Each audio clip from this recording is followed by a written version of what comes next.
ഞങ്ങളുടെ പ്രിയപ്പെട്ട ഗ്രാമീണ ക്ഷേത്രങ്ങൾ പ്രേക്ഷകരെ, ഞങ്ങളുടെ നവംബർ മാസത്തെ ചില ഓർമ്മകൾ അയവിറക്കുന്ന ഒരു വീഡിയോ ആണിത്. മൂന്നാർ യാത്രയുടെ രണ്ടാം ഭാഗം. ക്ഷേത്ര പരിപാടികളുടെ തിരക്കുകൾ നിമിത്തം ഈ രണ്ടാം ഭാഗം പുറത്തിറക്കുവാൻ വൈകുകയായിരുന്നു. സഹധർമ്മിണിയുടെ വിയോഗം ഈ ഭാഗം പെട്ടെന്ന് പുറത്തിറക്കുവാൻ ഞങ്ങളെ പ്രേരിപ്പിക്കുന്നു. 2024 മാർച്ച് 4 തീയതി തികച്ചും അപ്രതീക്ഷിതമായ ഒരു മുഹൂർത്തത്തിലാണ് അവർ ഞങ്ങളെ വിട്ടുപിരിയുന്നത്. എറണാകുളത്തെ പ്രസിദ്ധമായ ഒരാശുപത്രിയിൽ കഴിഞ്ഞ 10 വർഷമായി ക്യാൻസർ ചികിത്സയിലായിരുന്ന അവർ മാർച്ച് 4 തീയതി യാത്ര പറയുന്നു. അവരുടെ ഓർമ്മകളിൽ ജീവിച്ചുകൊണ്ട് ശിഷ്ടജീവിതം തള്ളി നീക്കുവാനേ ഇനി കഴിയൂ. എല്ലാം ദൈവനിശ്ചയം. ശാസിക്കുകയും ഉപദേശിക്കുകയും വഴികാട്ടുകയും ചെയ്യുന്ന ചിലരുടെ പെട്ടെന്നുള്ള വേർപിരിയൽ പലരുടെ ജീവിതത്തിലുണ്ടാകാം. അത് ഞങ്ങളിലും വന്നു ചേർന്നു എന്നേ ഉള്ളൂ. എല്ലാവരും സാവിത്രി ടീച്ചർ എന്ന് വിളിക്കുന്ന അവരുടെ വിയോഗത്തിനു മുമ്പ് നടത്തിയ വിനോദയാത്രയായിരുന്നു മൂന്നാർ. അതിൻ്റെ ഓർമ്മകൾ ഞങ്ങളുടെ പ്രേക്ഷകർക്കും പങ്കുവയ്ക്കാൻ ഞങ്ങൾ ആഗ്രഹിക്കുന്നു.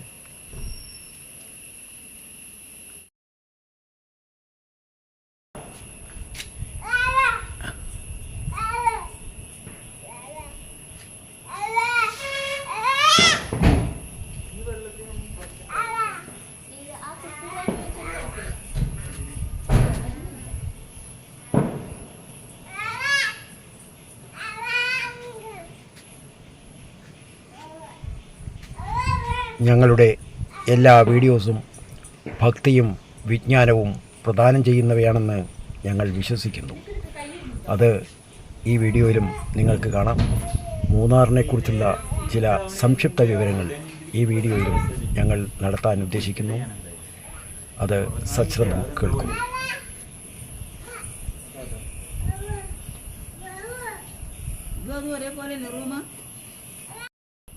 ഇവിടെ പോയിരിക്കാനുള്ള ചെയറ് എവിടെ പോയിട്ട് എങ്ങനെ അങ്ങോട്ട് അറിഞ്ഞു?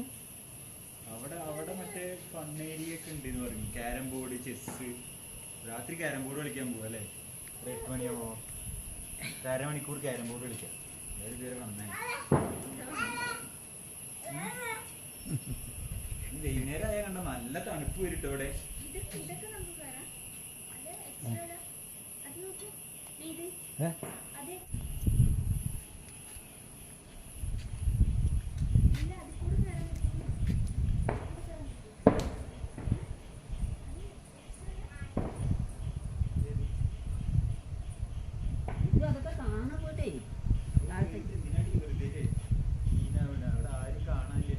ഈ ശബ്ദവും രൂപവും ഈ പ്രത്യക്ഷത്തിൽ കാണാൻ കഴിയില്ല, ഓർമ്മകൾ മാത്രം.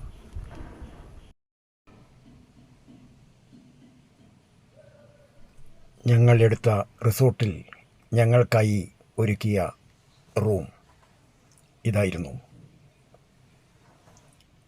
മകനും മരുമകൾക്കും കുട്ടിക്കും മറ്റേ റൂമാണ് ഉണ്ടായിരുന്നത്.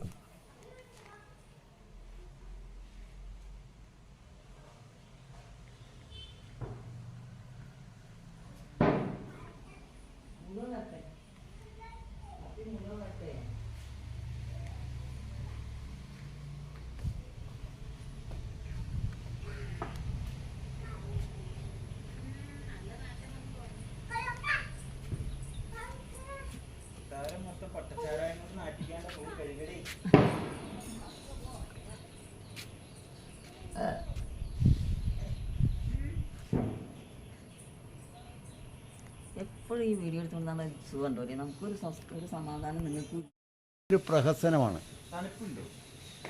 ഈ വീഡിയോയിൽ സംസാരങ്ങളൊന്നും എഡിറ്റ് ചെയ്യാൻ ഞങ്ങൾ ഉദ്ദേശിക്കുന്നില്ല. കാരണം ഇനിയും ആ സംസാരം നേരിട്ട് കേൾക്കാൻ നമുക്ക് അവസരമില്ലല്ലോ. അല്ല, ഈ രാത്രി തണുപ്പ് വരികയോ ചെയ്യും ഇവിടെ. അതാണ് ടെൻഷൻ, മനസ്സിലായോ? ഇപ്പൊ തന്നെ എത്ര തണുക്കണമെന്ന് പറഞ്ഞു കഴിഞ്ഞാൽ രാത്രി ആകുമ്പോൾ നല്ല തണുപ്പ് പോകും. ഇവിടെ നല്ല കാണാനല്ല, അവിടെ ബാക്കിലെ സ്ഥലം മൊത്തം. ഞാൻ എപ്പോൾ വീഡിയോ എടുക്കാൻ തുടങ്ങിയാലും മകൻ്റെയും അമ്മയുടെയും കമൻറ്റുകൾ ഉണ്ടാകും. അതങ്ങനെ നടന്നു പോകും.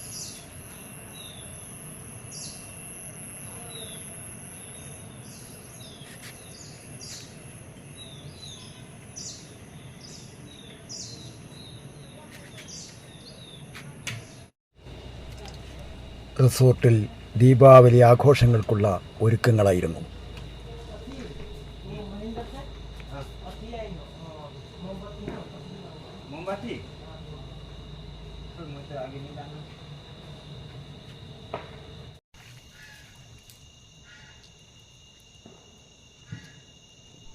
റിസോർട്ടിലെ ഒരു സ്വിമ്മിംഗ് പൂളാണിത്. രാത്രിയുള്ള ദൃശ്യം.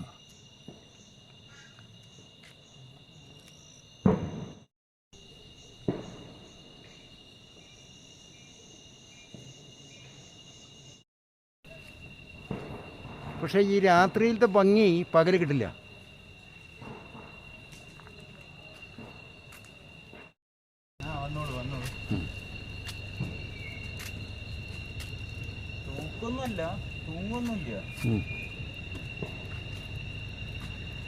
ഇതിൽ രണ്ടൊന്നുമല്ല. മരത്തിന് മുകളിൽ കെട്ടിയ പാടിയിലേക്കുള്ള ഗോവണികൾ. അതിന് മുകളിൽ ഞങ്ങളെല്ലാവരും കയറി, സാവിത്രി ഉൾപ്പെടെ. സാവിത്രി പകലാണ് കയറിയത്. രാത്രി അവൾ റൂമിൽ വിശ്രമിക്കുകയാണ്. രാവിലെ 5-6 മണിക്കൊക്കെ ഇവിടെ വന്നു കഴിഞ്ഞാൽ നല്ല സൈലന്റ് വാലിയിൽ പോയപ്പോഴേ നമ്മൾ അട്ടപ്പാടിയിൽ പോയില്ലേ, അവിടെ വലിയ ഉയരത്തിൽ അത് ഇരുമ്പുകൊണ്ടാണെന്ന് മാത്രം ഇങ്ങനെ കെട്ടിയിട്ടുണ്ടാക്കിയിട്ടുണ്ട്. നീ അന്ന് അച്ഛൻ്റെ മറ്റേ തൊപ്പി കണ്ടിട്ടേ ഇങ്ങനെ നോക്കുക ആള്. ഇതാരത് നമ്മുടെ കൂടെ പുതിയൊരാള് ഇറങ്ങിട്ടേ. ഞാനിനി മഞ്ഞുണ്ടെങ്കിൽ എൻ്റെ ഇതിറങ്ങിയിട്ട് ജലദോഷം പിടിക്കണ്ട പറഞ്ഞിട്ടേ.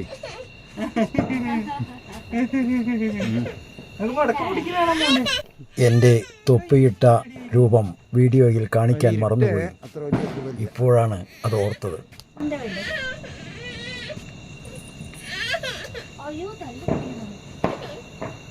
എന്തിനാ ദേഷ്യം വരുന്നേ?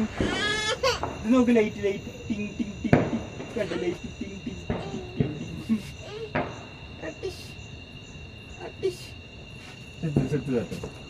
പകലത്തേക്കാട്ടിലെ എഫക്റ്റ് കിട്ടും രാത്രി. പകലത്തേക്കാട്ടിലെ എഫക്റ്റ് കിട്ടും രാത്രി ഫോട്ടോന്.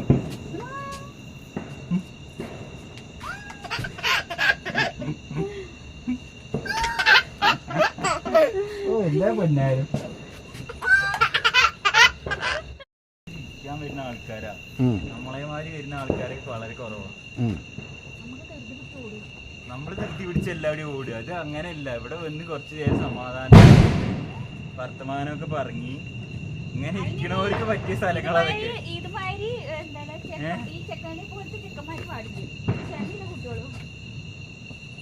അല്ല, ഇതിപ്പോ ഒറ്റയ്ക്ക് വരുന്ന ആൾക്കാരും ഉണ്ട്, സമാധാനത്തിൽ ഇരിക്കാൻ പറ്റുന്ന ആൾക്കാർ.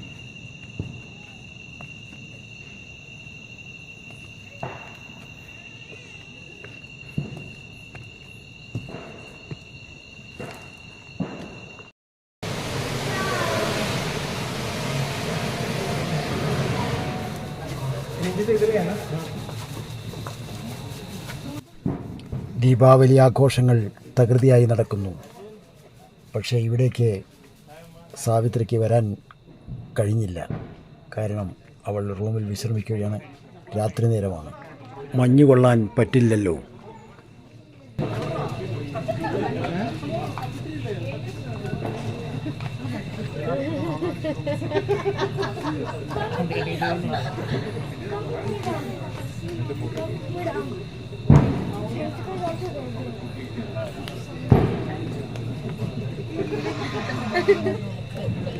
അതെ.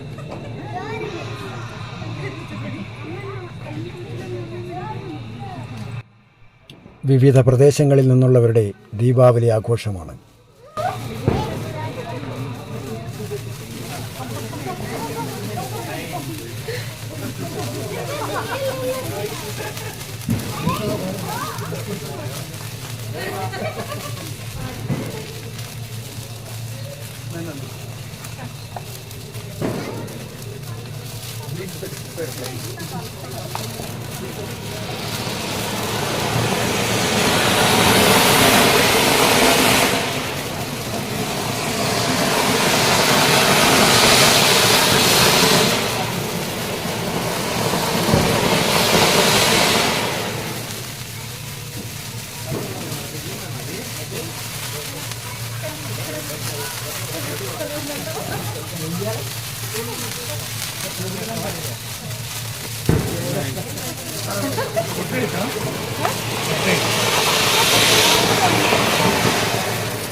നിങ്ങൾ ബാക്കിൽ വന്ന് ആരാറിഞ്ഞ പടക്ക് ഇതെല്ലാം എടുക്കുക. നിങ്ങൾ നിൽക്കൻ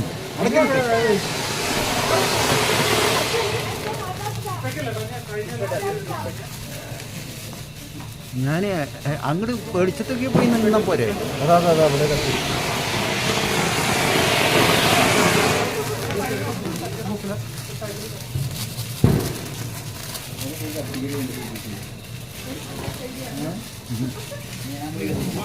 ആ കത്തി കത്തി.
വാങ്ങിയില്ലല്ലോ അല്ലേ?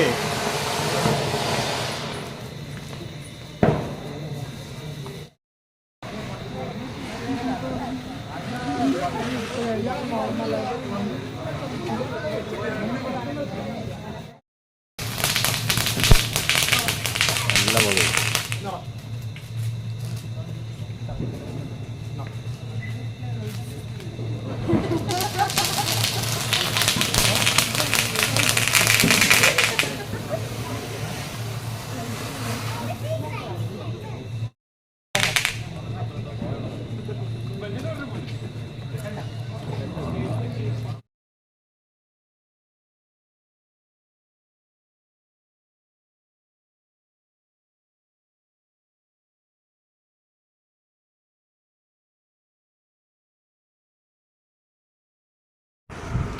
യൂറോപ്യൻ നാടുകളിൽ ഉപയോഗിക്കുന്ന ക്യാമ്പ് ഫയർ ഇവിടെയുമുണ്ട്.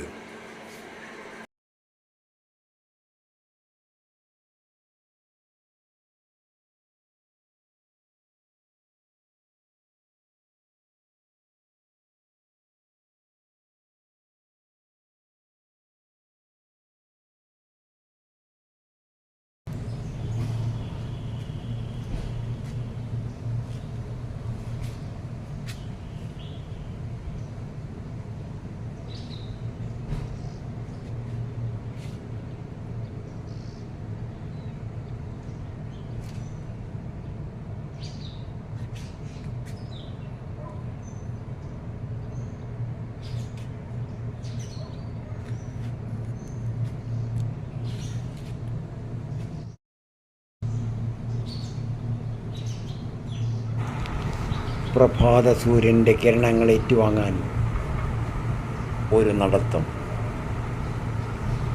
മല അല്പം കയറണം, സ്റ്റെപ്പുകളുണ്ട്, അതിനാൽ ബുദ്ധിമുട്ടില്ല.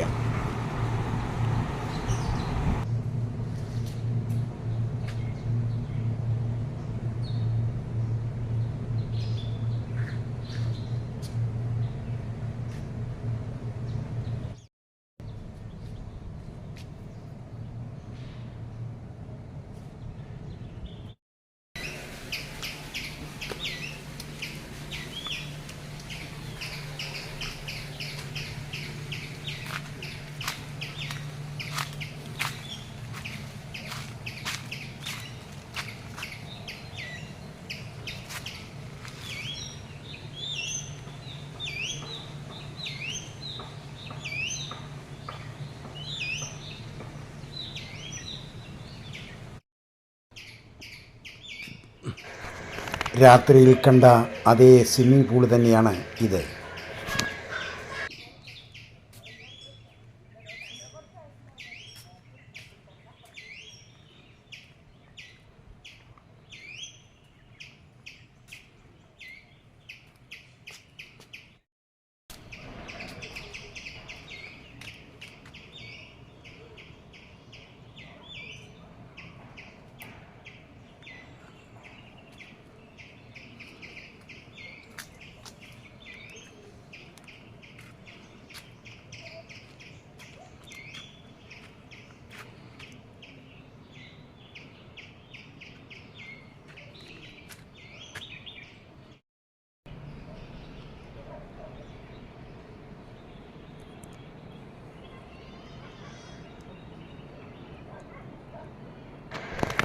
മൂന്നാർ വിനോദയാത്രയുടെ 1-ാം ഭാഗം എൻ്റെ സാവിത്രി കണ്ടതാണ്. പക്ഷേ ഈ 2-ാം ഭാഗം കാണാൻ അവൾ ഇന്നില്ലല്ലോ എന്നുള്ള ദുഃഖം എന്നെ വിട്ടുമാറുന്നില്ല.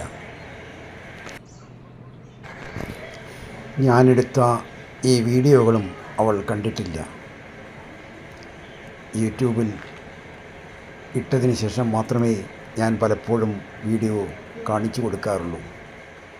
അതല്ലെങ്കിൽ എൻ്റെ യൂട്യൂബിൻ്റെ റേറ്റിംഗ് കുറഞ്ഞാലോ എന്ന് പേടിച്ച്, ഒരു സ്വാർത്ഥത അതുമാത്രം.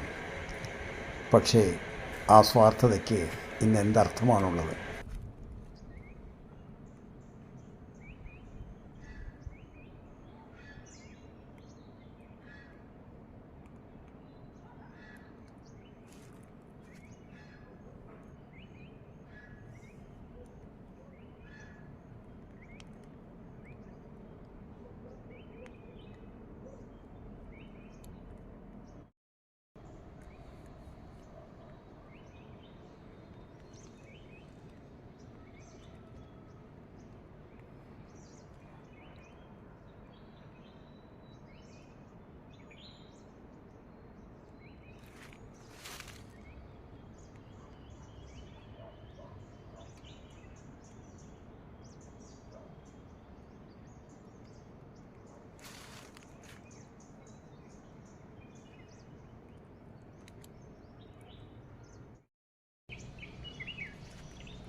പ്രകൃതിയുടെ അനുഗ്രഹങ്ങൾ ചൊരിഞ്ഞുള്ള ഈ മൂന്നാറിൻ്റെ ഭംഗി അതെത്ര കണ്ടാലും മതിവരാത്തതാണ്.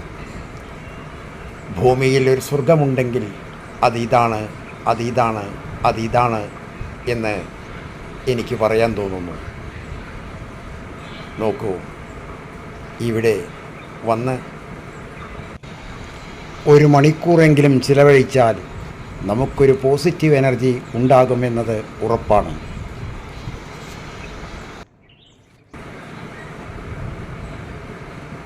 നഗരവൽക്കരണത്തിൻ്റെ ശാപങ്ങൾ ഏറ്റുവാങ്ങിയ മനുഷ്യജന്മത്തിന് ഇത്തരം കാടുകൾ വേണ്ടതല്ലേ? ചിന്തിക്കൂ, രാജ്യത്ത് 33% വനങ്ങൾ ആവശ്യമാണെന്ന് പരിസ്ഥിതി ഗവേഷകന്മാർ പറയുന്നു. നമ്മുടെ രാജ്യത്ത് എത്രമാത്രം കാടുകളുണ്ട്? ആ കാടുകൾ സംരക്ഷിക്കപ്പെടുന്നുണ്ട്. ഇവിടെയുള്ള കിളികളുടെ ശബ്ദവും അരുവികളുടെ ആരവങ്ങളും എത്ര കേട്ടാലും മതിയാകില്ല. വലിയൊരു നഗരത്തിൽ ചെന്നതിനേക്കാൾ അനുഭൂതി, സന്തോഷം ഈ പ്രദേശം നൽകുന്നു.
കണ്ണടിയില്ല അല്ലേ? കണ്ണടയൊന്നും ഉണ്ടാവില്ല. എൻ്റെ കണ്ണട വായില്ലാത്ത കണ്ണടയാണ്. ഫോട്ടോ എടുക്കൂ, വീഡിയോ എടുക്കണ്ടേ, ഫോട്ടോ എടുക്കൂ. ഫോട്ടോ എടുത്താലേ എന്താ അറിയുക പ്രശ്നം, ഫോട്ടോ എടുക്കുമ്പോൾ പലപ്പോഴും ഫോക്കസ് ശരിയാകാത്തതുകൊണ്ട് ക്ലിയർ ആവില്ല എന്നുള്ളൊരു പ്രശ്നമുണ്ട്. അത് സാവിത്രിക്ക് പറഞ്ഞാൽ മനസ്സിലാവില്ല.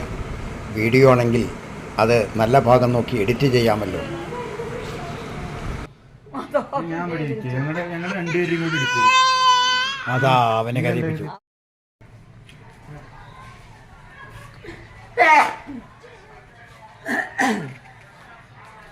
ഇതും പഠിക്കാൻ മൂക്കിക്കൊരു തലയും കൊണ്ടേ ഇത് കൊണ്ടുപോകാനേ.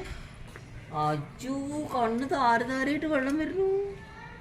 ഒന്റെ പൊന്നെ, അങ്ങനെ ഒരു ഫോട്ടോ എടുത്തിരുന്നു. മകൻ്റെയും ആവശ്യം ഫോട്ടോ എടുക്കലാണ്. ഫോട്ടോ എടുക്കുന്നതിന് ഇതാണ് പ്രശ്നം. അത് വീഡിയോയിൽ ചേർക്കുമ്പോൾ പലപ്പോഴും പ്രശ്നങ്ങൾ ഉണ്ടാകാറുണ്ട്.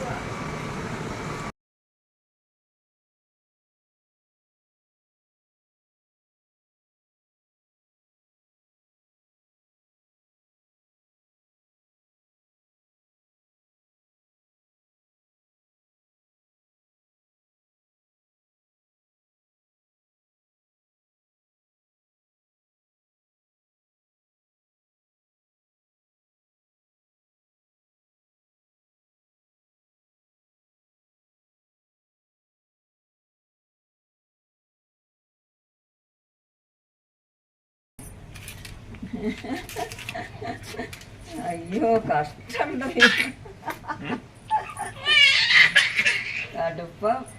എന്നാ കുട്ടി ഇവിടെ ജോലിക്ക് നിന്നോ? ഇതൊക്കെ കുപ്പ വൃത്തിയാക്കുന്ന. ക്ലീൻ ചെയ്തു, പൈസ വാങ്ങിക്കോ. അതിനൊപ്പം അവിടെ ഒരു സിഗരറ്റ് കുറ്റി ഉണ്ട്, അത് എടുത്ത് കളഞ്ഞോളൂ കുട്ടി. അല്ലേ എന്താ സാധനം? എന്നെ സംശയിക്കണ്ട കേട്ടോ, അത് മേലേന്ന് അവര് താഴ്ത്തിക്ക് എറിഞ്ഞു. അവരങ്ങനെ ചെയ്യില്ല. സത്യമായിട്ടും നീ എന്നെ വിചാരിക്കണ്ട, ഈ വെള്ള കളറിലുള്ളത് ഏതാന്ന് വിളിക്കണം.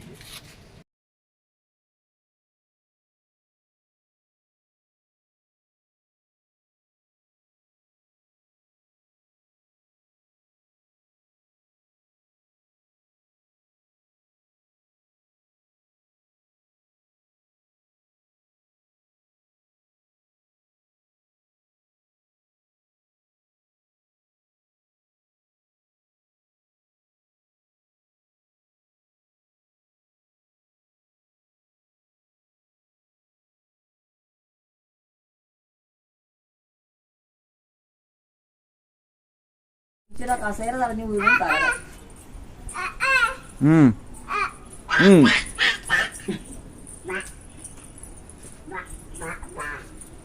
കാറ് കയറി അവൻ അസ്കിലല്ലേ, ഇങ്ങനെ കളിക്കാൻ ഇഷ്ടമാണ്.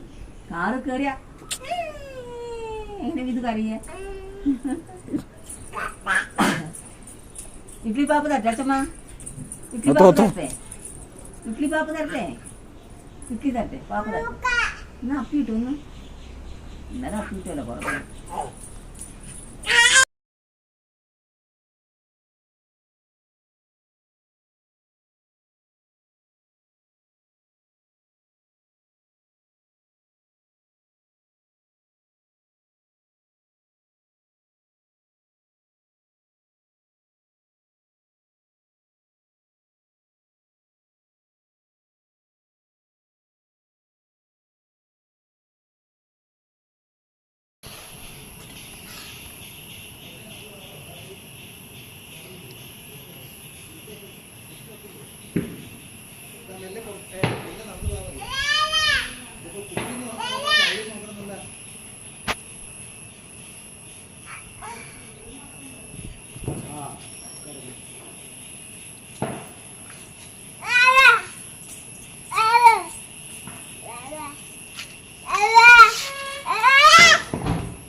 ഞാനുണ്ടേ. ആ അതവളൊക്കെ വേണേ ഇവിടെ ഇവിടെ ഇങ്ങോട്ട് വയ്ക്കും. ആ വേഗം വീഡിയോ എടുത്തോളൂ, വീഡിയോ എടുത്തോളൂ.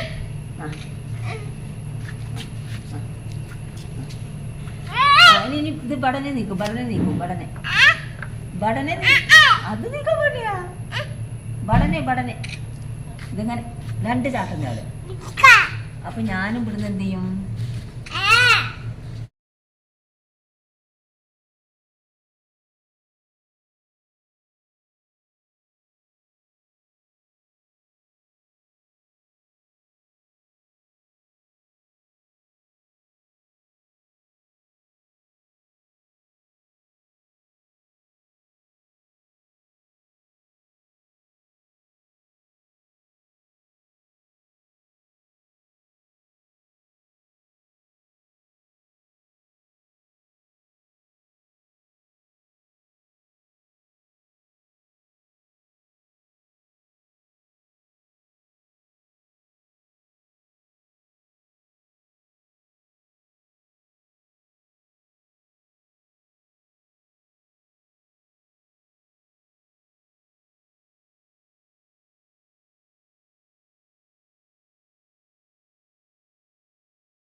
അവനിതിനൊന്നും ഇരിക്കണം അവൻ പറയണം.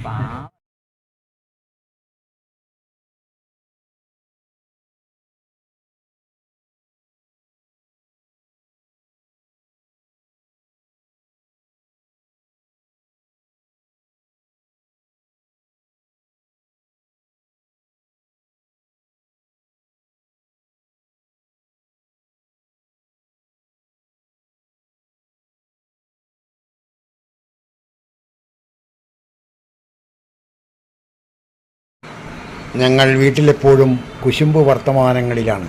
അത് പുറത്തു വന്നാലും സാവിത്രി കുറയ്ക്കാറില്ല, ഞാനും.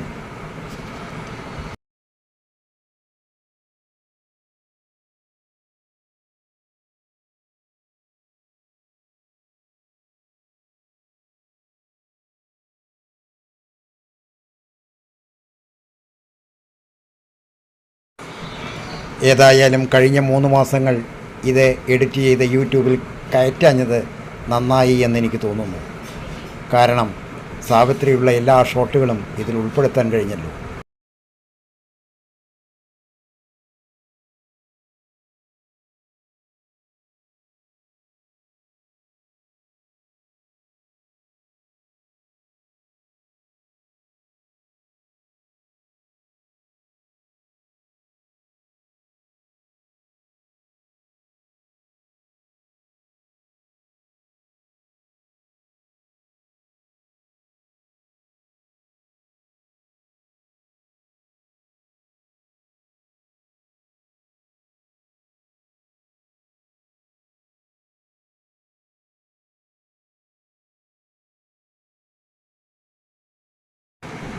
വിധു വലിയ വാശിക്കാരനാണ്. അവൻ്റെ ആഗ്രഹം നിറവേറ്റിയില്ലെങ്കിൽ അവൻ വലിയൊരു പ്രകോപനമുണ്ടാക്കും.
നമുക്ക് റിസോർട്ടിൽ നിന്നപ്പുറം മൂന്നാറിൻ്റെ മറ്റു കാഴ്ചകളിലേക്ക് മടങ്ങാം.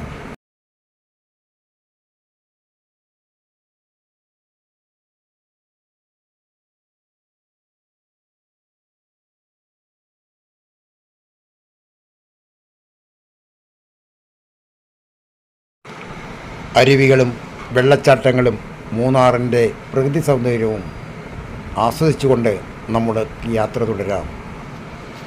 മൂന്നാറിൻ്റെ ആദ്യകാല ചരിത്രം ഇന്ന് പൂർണ്ണമായി അറിയില്ല. ഈ പ്രദേശത്തെ ആദ്യകാല നിവാസികൾ മുതുവാൻ ഗോത്ര സമുദായത്തിലെ അംഗങ്ങളാണ്. എന്നിരുന്നാലും 19-ാം നൂറ്റാണ്ടിൻ്റെ അവസാന പകുതി വരെ യൂറോപ്പിൽ നിന്നുള്ള അഭിലാഷ തോട്ടക്കാർ ഇവിടെ തോട്ടങ്ങൾ ആരംഭിക്കുന്നത് വരെ ഇത് വന്യവും പര്യവേക്ഷണം ചെയ്യപ്പെടാത്തതുമായ ഒരു ഭൂപ്രകൃതിയായി തുടർന്നു. 1870-കളിൽ അന്നത്തെ തിരുവിതാംകൂർ സാമ്രാജ്യത്തിലെ ബ്രിട്ടീഷ് റെസിഡൻറ്റ് ജോൺ ഡാനിയൽ മൺട്രോയുടെ സന്ദർശനത്തോടെയാണ് തോട്ടങ്ങളുടെ കാലഘട്ടമായ മൂന്നാർ പുറം ലോകം അറിയുന്നത്. തിരുവിതാംകൂറും സമീപ സംസ്ഥാനമായ മദ്രാസും തമ്മിലുള്ള അതിർത്തി തർക്കം പരിഹരിക്കുന്നതിൻ്റെ ഭാഗമായി ഈ പ്രദേശത്തിൻ്റെ സൗന്ദര്യത്തിൽ ആകൃഷ്ടനായി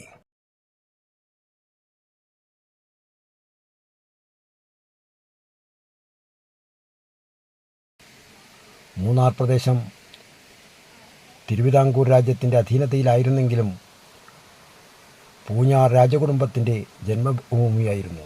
അത് ജന്മഭൂമിയായതിനാൽ രാജകുടുംബത്തിന് ഭൂവുടമ എന്ന നിലയിൽ ഭൂമിയുടെ മേൽ സമ്പൂർണ്ണ അധികാരമുണ്ടായിരുന്നു. മൺട്രോയ്ക്ക് പ്ലാന്റേഷനിൽ വലിയ താൽപ്പര്യമുണ്ടായിരുന്നു.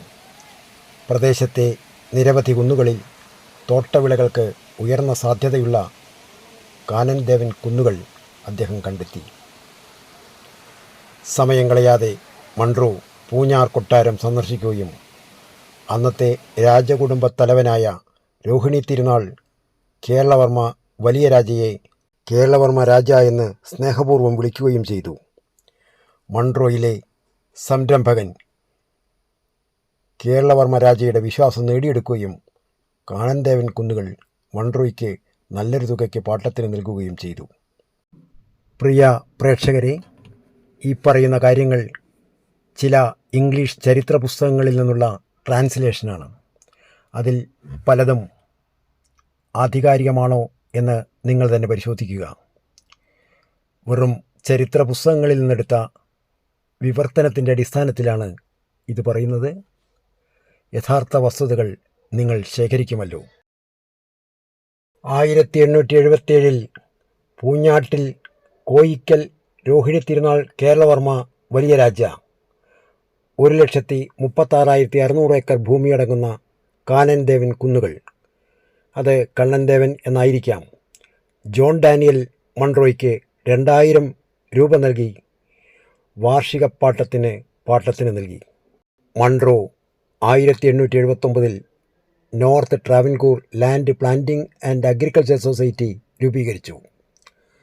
സൊസൈറ്റിയിലെ അംഗങ്ങൾ പ്രദേശത്തിൻ്റെ വിവിധ ഭാഗങ്ങളിൽ കാപ്പി, ഏലം തുടങ്ങിയവ കൃഷി ചെയ്യാൻ തുടങ്ങി.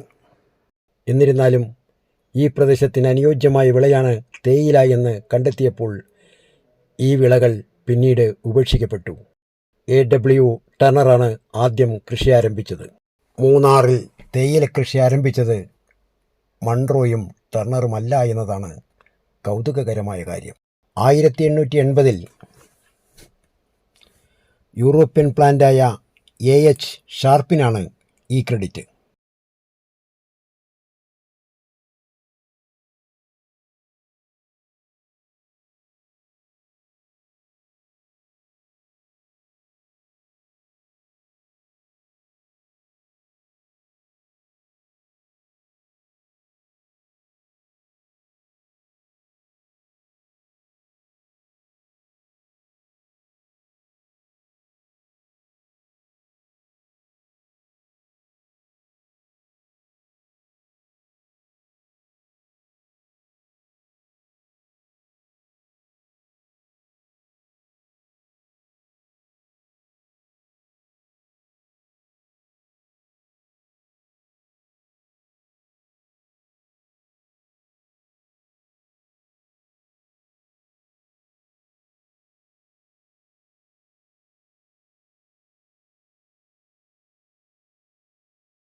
സാവിത്രിക്ക് അവിടെയുള്ള ദുർഗന്ധമൊന്നും സഹിക്കാൻ കഴിയുമായിരുന്നില്ല. അവൾ മറ്റു ടൗണുകളിൽ പോകുമ്പോഴും ഇതുപോലെ ദുർഗന്ധം സഹിക്കാതെ കഷ്ടപ്പെടുന്നത് ഞാൻ കണ്ടിട്ടുണ്ട്. അതിബുദ്ധിയുണ്ടെന്ന് അഭിമാനിക്കുന്ന മനുഷ്യന് മൃഗങ്ങളുടെ ആവശ്യമുണ്ട്. എന്നാൽ മൃഗങ്ങൾക്ക് മനുഷ്യരുടെ ആവശ്യമുണ്ടോ? ചിന്തിച്ചു നോക്കുക.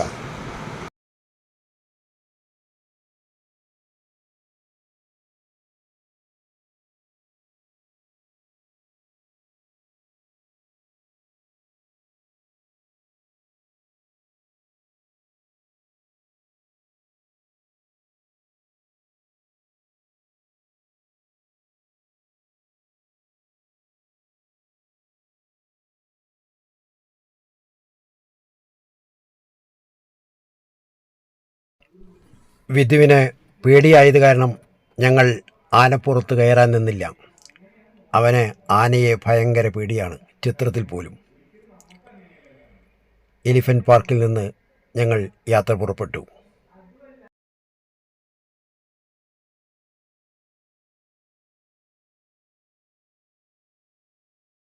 സെവൻ മല്ലൈ എസ്റ്റേറ്റിൻ്റെ ഭാഗമായ പാർവതിയിലെ 50 ഏക്കറോളം സ്ഥലത്ത് ഷാർപ്പ് തേയില നട്ടു.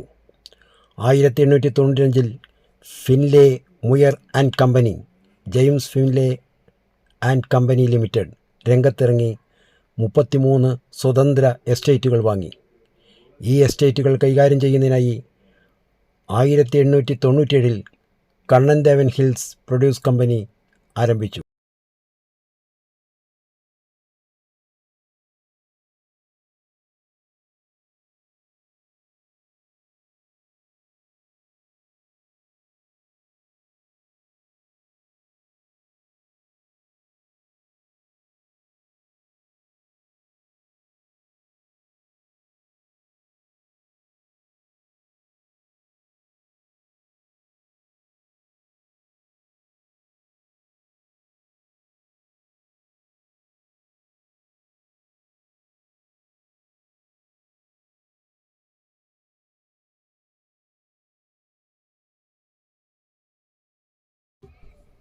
വിധുവും സാവിത്രിയുമായി അല്പം സ്വൈരസംഭാഷണം, കളികൾ.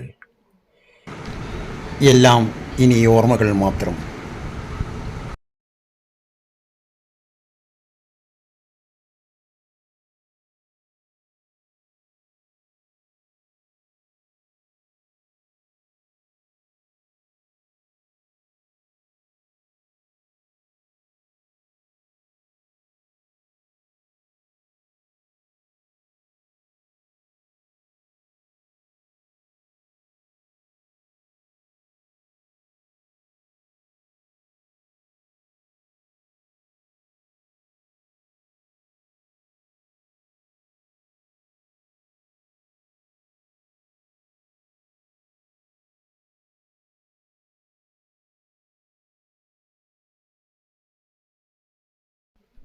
സാവിത്രി ഉൾപ്പെട്ട എല്ലാ വീഡിയോകളും ഞങ്ങൾ ഇതിൽ ഉൾപ്പെടുത്തുന്നു.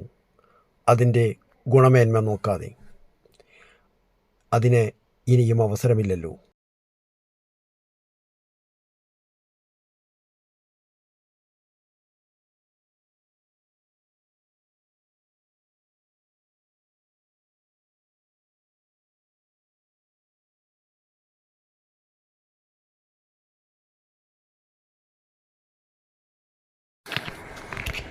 ആയിരത്തി 1924 മൂന്നാറിലെ തോട്ടങ്ങൾ വിനാശകരമായ കാലവർഷത്തിൻ്റെ രൂപത്തിൽ വലിയ തിരിച്ചടി നേരിട്ടു.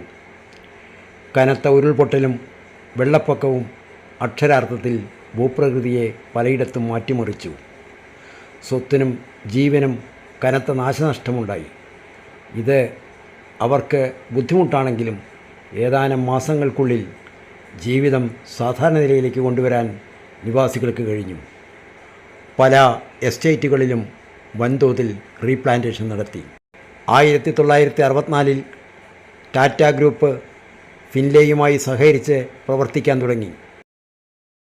മനോഹരമായ താഴ്വരകൾ, നിരവധി അരുവികൾ, വെള്ളച്ചാട്ടങ്ങൾ, വിശാലമായ തേയിലത്തോട്ടങ്ങൾ, വളഞ്ഞു പുളഞ്ഞ നടപ്പാതകൾ എന്നിവ എല്ലാ വർഷവും ആയിരക്കണക്കിന് സന്ദർശകരെ ആകർഷിക്കുന്നു.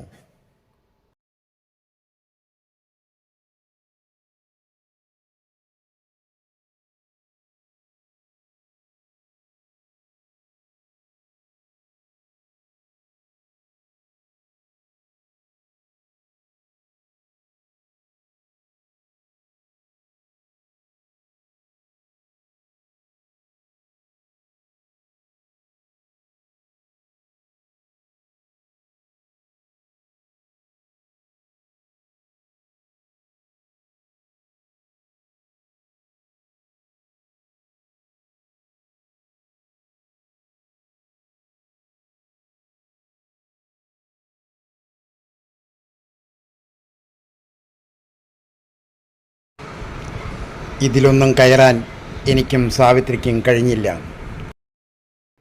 സാവിത്രിക്ക് അതിന് സാധിക്കില്ലല്ലോ.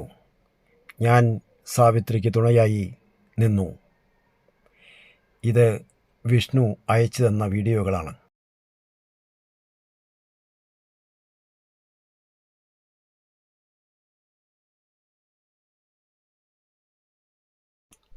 സാഹസികമായ റൈഡിംഗ്. അതിലും ഞാനും സാവിത്രിയും പങ്കെടുത്തില്ല. ടാറ്റ ടീ ലിമിറ്റഡ് 1983 രൂപീകരിച്ചു. 2005 കണ്ണൻ ദേവൻ ഹിൽസ്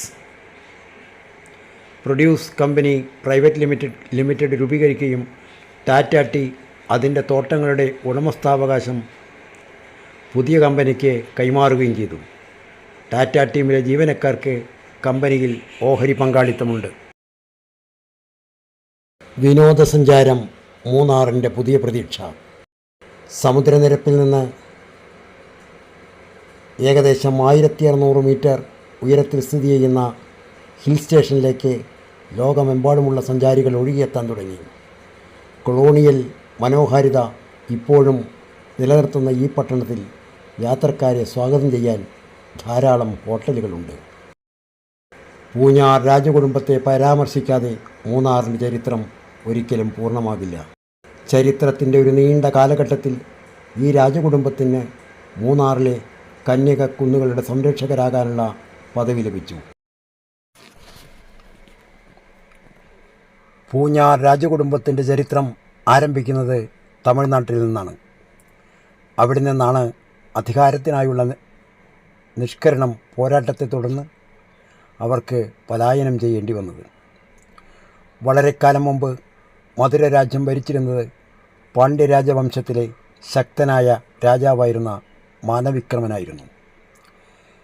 ശക്തമായ ഒരു രാജ്യത്തിന് പുറമെ കലകളുടെ കേന്ദ്രമെന്ന പ്രത്യേകതയും മധുരയ്ക്കുണ്ടായിരുന്നു. മധുരൈ മീനാക്ഷി ദേവിയോട് പാണ്ഡ്യരാജാക്കന്മാർക്ക് വലിയ ബഹുമാനമുണ്ടായിരുന്നു. പാണ്ഡ്യരുടെ ഭരണകാലത്ത് നിർമ്മിച്ചതാണ് ക്ഷേത്രത്തിലെ കലാപരമായ ശ്രീകോവിൽ എന്ന് വിശ്വസിക്കപ്പെടുന്നു.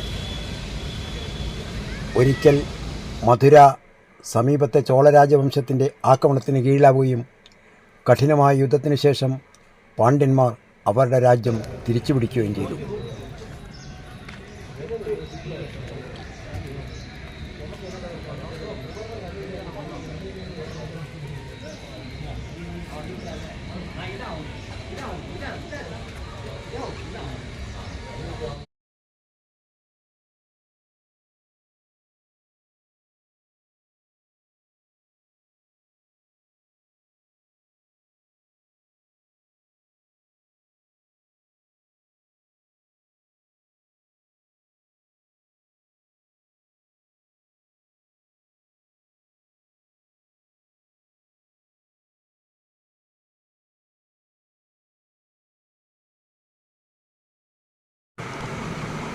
സാഹസികതയ്ക്ക് രേവതിയും തയ്യാർ. മധുര തിരിച്ചുപിടിച്ചത് ഗംഭീരമായ ആഘോഷങ്ങളോടെ ആഘോഷിച്ചു. എന്നാൽ രാത്രിയിൽ ആഘോഷങ്ങൾ കഴിഞ്ഞ് എല്ലാവരും ഉറങ്ങുമ്പോൾ ചോളരുടെ പക്ഷം ചേർന്ന പാണ്ഡ്യരുടെ സേനാനായകൻ വിശ്വനാഥ നായ്ക്കൻ ശത്രുക്കൾക്കായി കോട്ടവാതിൽ തുറന്നു. ഉറങ്ങിക്കിടന്ന പട്ടാളക്കാരെ കൊലപ്പെടുത്തിക്കൊണ്ട് ചോള സൈന്യം ക്രൂരമായ ആക്രമണം അഴിച്ചുവിട്ടു.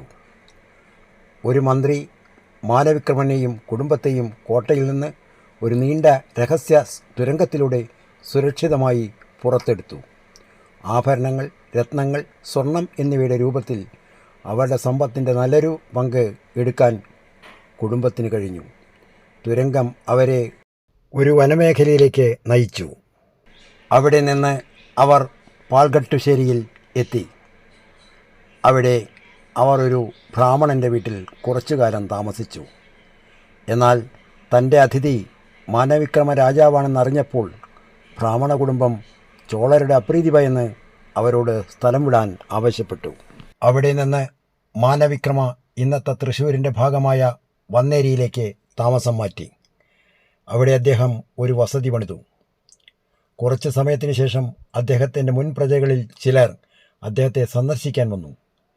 ഇവർ തേനി, ഉത്തമപാളയം, കുമ്പം എന്നിവിടങ്ങളിലെ പോലീസായിരുന്നു. മധുര തിരിച്ചുപിടിക്കാൻ അവർ തങ്ങളുടെ പ്രിയപ്പെട്ട രാജാവിനെ പിന്തുണച്ചെങ്കിലും മാനവിക്രമന് താൽപ്പര്യം കുറവായിരുന്നു. രാജാക്കന്മാർ തിരിച്ചെത്തിയെങ്കിലും രാജാവിൻ്റെ തിരിച്ചുവരവിൽ അവർക്ക് പ്രതീക്ഷ നഷ്ടപ്പെട്ടില്ല. തങ്ങളുടെ പ്രിയപ്പെട്ട രാജാവിൻ്റെ മനസ്സുമാറ്റം പ്രതീക്ഷിച്ച് അവർ മേലെ ഗൂഡല്ലൂരിൽ ഒരു കൊട്ടാരം പണിതു. കാലക്രമേണ മാനവിക്രമന് വന്നേരിയിൽ അരക്ഷിതാവസ്ഥ അനുഭവപ്പെട്ടു. ഈ സമയത്ത് എളങ്ങല്ലൂർ, ഇന്നത്തെ ഇടപ്പള്ളി, രാജാവ് അദ്ദേഹത്തെ സമീപിച്ചു. 2 രാജകീയ തലവന്മാരും താമസിയാതെ സൗഹൃദം സ്ഥാപിച്ചു. ഇളങ്ങല്ലൂർ രാജാവ് മാനവിക്രമയുടെ മകളെ വിവാഹം കഴിച്ചു. എളങ്ങല്ലൂർ രാജാവ് തൻ്റെ സ്നേഹത്തിൻ്റെ പ്രതീകമായി തൻ്റെ ഭരണത്തിലുള്ള എറണാകുളം പ്രദേശം രാജ്ഞിക്ക് സമ്മാനിച്ചു. സമ്പന്നനായ ഒരു ബന്ധുവിനെ ലഭിക്കുന്നതിൽ വലിയ ആശ്വാസം കണ്ടെത്തിയ മാനവിക്രമൻ അധികനാൾ ജീവിച്ചില്ല. മാനവിക്രമൻ്റെ മരണശേഷം അദ്ദേഹത്തിൻ്റെ മൂത്ത മകൻ കുലശേഖരൻ കുടുംബകാര്യങ്ങളുടെ ചുമതല ഏറ്റെടുത്തു. രാജകുമാരൻ തൻ്റെ കുടുംബത്തിൻ്റെ മഹത്വം വീണ്ടെടുക്കാൻ ആഗ്രഹിച്ച ഒരു മഹത്തായ മാന്യനായിരുന്നു. അദ്ദേഹം ഗൂഡല്ലൂർ കൊട്ടാരത്തിലേക്ക് താമസം മാറ്റാനും വിശ്വസ്തരായ പോളിഗാർഡ്സിനെ പുനഃസംഘടിപ്പിക്കാനും ക്രമീകരണങ്ങൾ ചെയ്തു. യുവരാജകുമാരൻ വിചാരിച്ചതിലും കൂടുതൽ ഉദാരമായിരുന്നു വിധി. പൂഞ്ഞാർ രാജ്യം അതിൻ്റെ തലവൻ്റെ മരണത്തെ തുടർന്നാണ് വിൽപ്പനയ്ക്ക് പോകുന്നതെന്ന് അദ്ദേഹം മനസ്സിലാക്കി. ഗൂഡല്ലൂർ മലനിരകൾക്ക് എതിർവശത്താണ് പൂഞ്ഞാർ സ്ഥിതി ചെയ്യുന്നത്. പ്രിയ പ്രേക്ഷകരെ, ചരിത്രം നീളുകയാണ്. സാവിത്രിയുടെ ഓർമ്മകളോടൊത്തുള്ള ഈ ചരിത്ര പുരാണം ഒരുപക്ഷെ നിങ്ങളെ മടുപ്പിച്ചിട്ടുണ്ടാകാം. സാവിത്രിക്ക് വേണ്ടി ക്ഷമ ചോദിക്കുന്നു. ഒരു ചരിത്രാധ്യാപകൻ്റെ ജൽപ്പനങ്ങൾ എന്ന് കൂട്ടിക്കോളൂ. എന്നാലും ചരിത്രം നമുക്കാവശ്യമാണ്. ചരിത്രങ്ങളിലൂടെയാണ് നാം ജീവിക്കുന്നത്. എൻ്റെ സാവിത്രിയും ചരിത്രത്തിൻ്റെ ഭാഗമായല്ലോ.